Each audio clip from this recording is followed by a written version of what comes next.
everyone, it's Haley, and today I'm going to be doing my October wrap-up. So I actually didn't read nearly as much as I thought I had in October. I thought I had like a great reading month, I got a lot done, but I ended up only reading a total of 6 books, and half of those were for school and half of them were for pleasure. But 6 is better than 0, so I'm pretty happy with that number. And yeah, let's just get into what I read. So the first book that I read this month I actually didn't end up finishing, and that is probably why I didn't read a ton this month, and that is The Assassin's Blade by Sarah J. Maas. This book has just been taking me forever to read for some reason, and all of her books do. I think it's just like the pages are so big and they're pretty long, like they're not super long, this one at least. Queen of Shadows is like a brick that you could kill someone with, but this one is relatively short for her, but it's still just, I feel like I crawl through them. Like I read 10 pages at a time if I'm lucky, and it takes me like 2 hours to read those 10 pages. I have no idea why that happens, but it's a tad bit frustrating, but they are still really enjoyable reads. They're just not very quick. So I ended up reading, I don't know where I was last month, but I ended up getting to page 254. I think I had just finished the first story at my September wrap up, so I've gotten through 2 more of the stories and one of the really big ones, which is awesome. So I'm hoping I will be able to finish this very soon. The next book that I read is, of course, Library of Souls by Ransom Riggs. I gave this one a 5 out of 5 stars. Obviously, I absolutely adored it. It wasn't my favorite in the series. I think Hollow City holds that title, but I did still really enjoy it. I'm really sad that the story is over. It's just such a fantastic story, and it took a lot of twists and turns that I wasn't expecting, and I just really thoroughly enjoyed it, and I can't wait for more stories from this universe. Next, I read In the Shadow of Blackbirds by Kat Winters. This book was kind of perfect for the Halloween feel of October.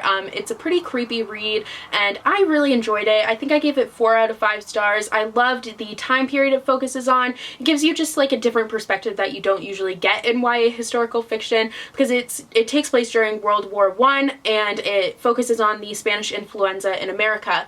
So I thought that was really interesting, and you had this character who's a spiritual photographer, which added just this whole creepiness to it, and it does have a couple of pictures throughout. I think that was my only complaint, was that the pictures, a lot of the times, they're kind of few and far between. That one's a really creepy one, but they're few and far between, and when they're in there, they don't really directly relate to the part of the story that you're at. So I do kind of wish that the pictures would have been incorporated more, or there were more of them, but other than that, I thought it was a really solid story, and I really enjoyed it. Next, I read A Great and Terrible Beauty by Libba Bray. I ended up giving this one, I think, a 5 out of 5 stars, maybe a 4.5. I'm not really sure, but this is a historical fiction that focuses on witches, and the writing was just typical of Libba Bray. It was fantastic, just atmospheric. The characters were great, the whole setting and everything came to life, and I'm super excited to delve into the rest of this trilogy. And the last 2 books that I read for school. So the first one is The Awakening by Kate Chopin.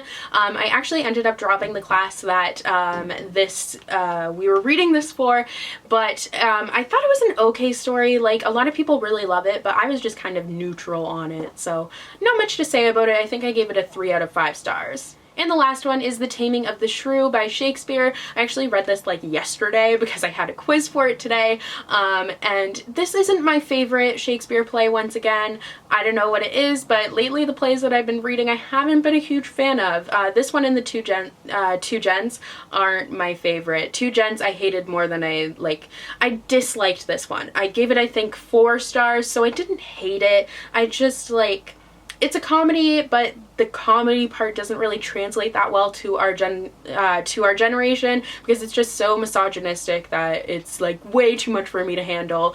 But I did still think it was like a solid Shakespeare play, so I gave it 4 out of 5 stars. So those are all the books that I read in the month of October. I'm hoping to have a better reading month next month, but who really knows what will happen. Let me know what you read in October and some of your favorite books that you read. And if you wanted to go and watch my last video, you can go ahead and click over here. That's where I will let you know what I am planning on reading next month in November. So you can clickety-click anywhere over here. And if you wanted to follow me on any of my social media, I have Twitter, Snapchat, and Instagram, and my username for all of those is @HalesHeartsNYC, just like my YouTube. So really easy to find me, and I also have a Goodreads, and all of that is linked down below, so you can go and find me very easily. So yeah, I hope you guys enjoyed this video, and I'll see you guys in the next one. Bye!